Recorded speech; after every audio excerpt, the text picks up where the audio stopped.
Our next example in this chapter is a sacrifice of a pawn in order to disrupt the opponent's development and somehow coordination of pieces. Let's see, this old game played between Eugene Tore and Anatoly Karpov in 1984. Anatoly Karpov was a world champion when the game was played, so let's see how it went. It was an Nimzo-Indian, d4, knight f6, c4, e6, knight c3, bishop b4, e3. So, Rubinstein variation, c5. Nowadays people play castles more, but this variation was very popular at the time, c5. Knight g2, c takes d4. In his world championship match versus Viktor Korchnoi, Anatoly Karpov played a lot move d5 here, which can result in, let's say, isolated pawn positions. You get something like this. Takes. Takes. And you may get such a kind of position. It was tested in the world championship match several times. So knight g2, c takes d4, Karpov is here choosing another idea, e d4, castles. And this variation was very popular in those years. a3, bishop e7, and here white if white develops, white needs to develop basically. So a logical move would be, let's say, to play move g3 to develop a bishop, but then black takes space. Black pushes c5, and if white takes space on a queen side, it is really very unclear game where white did not prove to have any advantage. Black can, for example, play move b6, b4, black can take. If white takes by pawn, then bishop can, with b pawn, the bishop comes to a6. If white takes by d pawn, well, okay, it's possible. Both sides have something to hope for. Those are very sharp positions. In this game, Eugene Tore, in this position, he takes space. He pushes move d5. E takes d5, c takes d5. And here Anatoly Karpov, he does not want to play move d6, which is possible. Why? Because, well, white does have some advantage. Knight d4, let's say, white would play bishop d2, castles. Well, white simply have more space. Can black play it? Yes, black can play it, but white has more space, and white has some advantage based on that space. So, the other move, which is possible, is, let's say, move like rook e8. Develop rook and see what happens. But here, again, also, practice did prove that actually here white has very dangerous pawn sacrifice to disrupt black's development by pushing move d6. And after bishop f8, move g3. Black has a problems to develop, so rook e6, black wants to take pawn.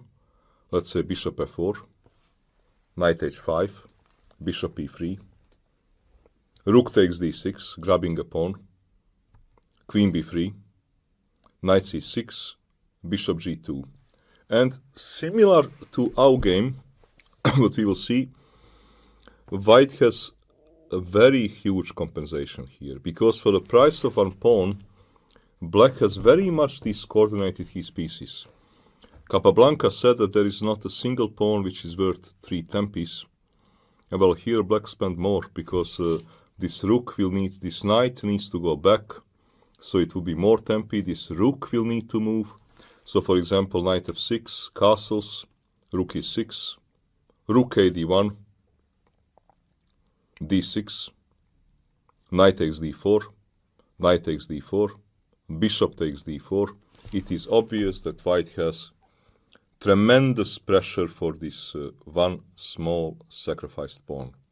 And this was all seen in a game between Gelfand and Tivyakov, and white managed to celebrate the victory because black never really got out of this pressure which white got. Black went back with a knight to e8, a knight e5, White's position is just beautiful, and black didn't manage to entangle.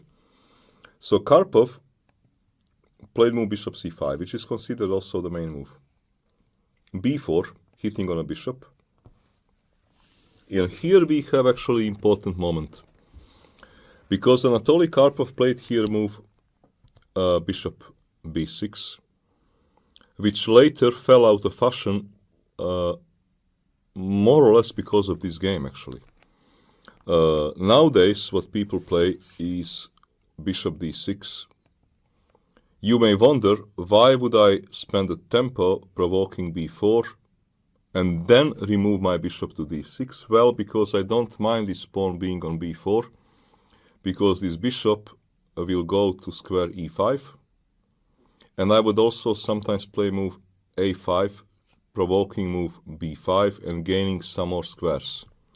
So, for example, game between Sadler and Topalov continued g3, rook e8, bishop g2, bishop e5, castles, and now a5, provoking b5, d6.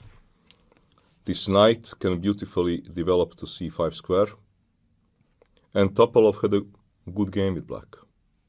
So in this game b4, Karpov playing bishop b6, knight a4, going after this bishop, d6, knight b6, a b6.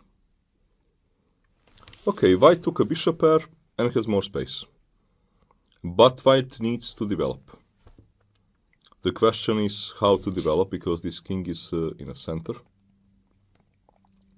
Well, white is not in a mood to play move g3, because bishop g4 looks quite unpleasant. I want bishop f3, and I want pin. And there is this pin on a file. So this doesn't look great. So what is logical move? Logical move is knight g3. Rook e8, bishop e2. White has advantage here. Advantage of pair of bishops.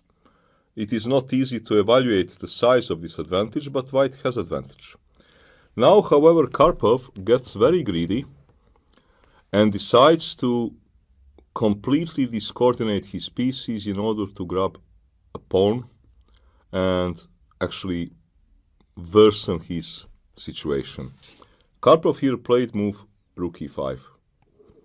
A rather greedy move, trying to take this pawn and discoordinating his pieces. Tore played move bishop b2, and after rook d5, queen c1, we kind of can try to assess a position. It is becoming somehow obvious that this decision to put rook on d5 was least to say, let's say, risky. Because what is this rook doing on d5? It is a very strange piece. First of all, black has to be very careful not to lose this rook, so not to be exchanged down. In game happened move knight c6, castles. Well, now white is already threatening to move this bishop and to win exchange. So that's why black is playing move knight e5. It could well be that the best for black was to say, all right, my position is simply not good, and to just give an exchange with bishop e6 or some other move on bishop c4, rook e5, and hope by some miracle to maybe be able to survive. But okay, nobody takes such a kind of decision in practice. Knight e5 was played, and here white played move queen to e3, improving his position, which is logical move. However, due to clumsiness of this Karpov's rook on d5, in this position, white had rather straightforward direction by playing move f4, a winning material, because after knight d3, white has a nice move bishop f6. And now black is simply in a bad shape, because if queen f6, queen e3, wins material, because queen d4 is the only way to keep knight, because I threaten mate in 1 and I threaten knight. So queen d4 forcing queen trade, queen takes, rook takes, rook fd1, and simply this piece is lost. If black on bishop f6 plays move knight c1, well then bishop d8, knight e2, knight e2, bishop g4 only move. It looks like that black is almost saving, and I think this is the reason why Tore did not push move f4. But here black tends to be a little bit unlucky, because knight c3. Do you see why is black unlucky? Rook d3, knight e4. And after black is forced to collect the white's piece, otherwise white is a piece up, comes fork knight f2, and white is exchange up or nothing and should easily win such a kind of position. In the game, Tore played move queen e3, and after bishop e6 he played move h3. What is actually nice is that he is not in a hurry, because this Karpov's rook on d5, my god, what a stupid rook, cannot go anywhere, and it is huge liability. It is actually interesting that a player of Karpov's stature took such a greedy decision to collect this pawn on d5. b5, hoping to secure some squares around this rook so it cannot be collected. Rook a c1, bishop d7, rook fe1. Situation is very difficult. Karpov is hoping to solve it by trading pieces, but this is one of the moments when it somehow does not help, because this rook will remain a terrible problem.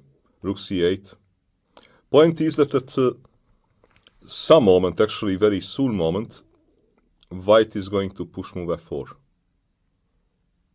with opening this bishop and a terrible consequences for black. Black somehow, I don't know, is here in a very bad shape. Rook c8, rook c8, queen c8, f4.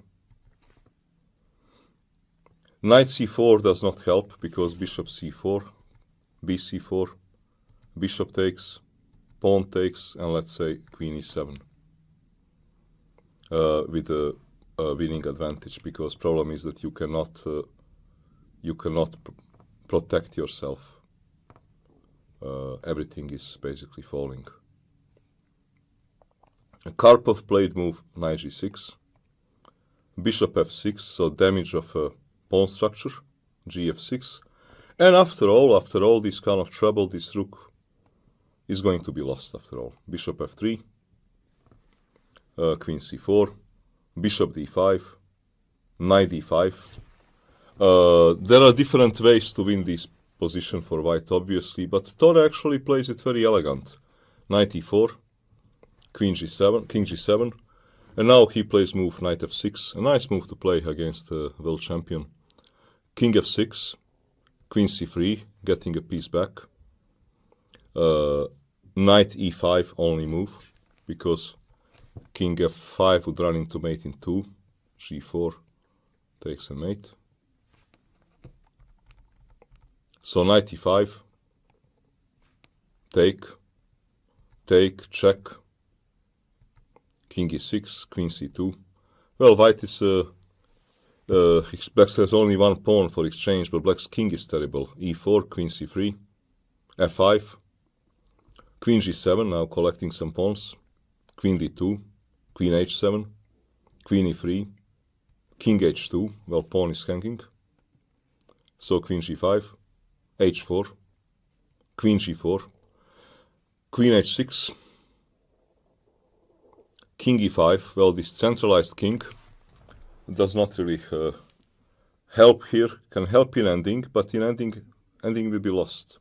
So here Tore decided not to bother to try to mate black, and he decided somehow, okay, let's move to simple ending and win.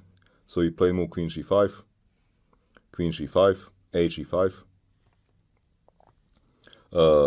This pawn is basically running. I mean, if you push, pawn will run. You cannot go after pawn because this is hanging. So Karpov pushed e3.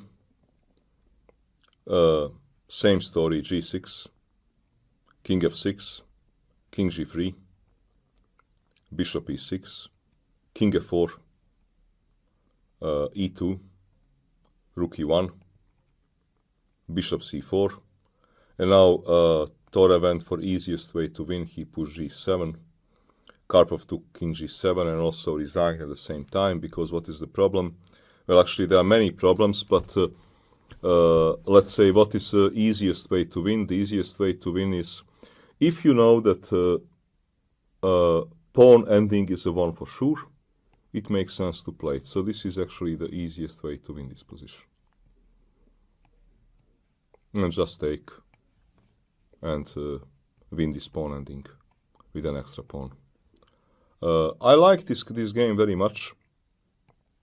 Again, a bit strange that Anatoly Karpov took decision to place his rook to d5, where it remained an obstacle for him for the rest of the game. And somehow this is a nice example of self-induced total discoordination of pieces for the love of one small pawn. And this wrong judgment happened to Karpov at the peak of his career. So such a things can happen.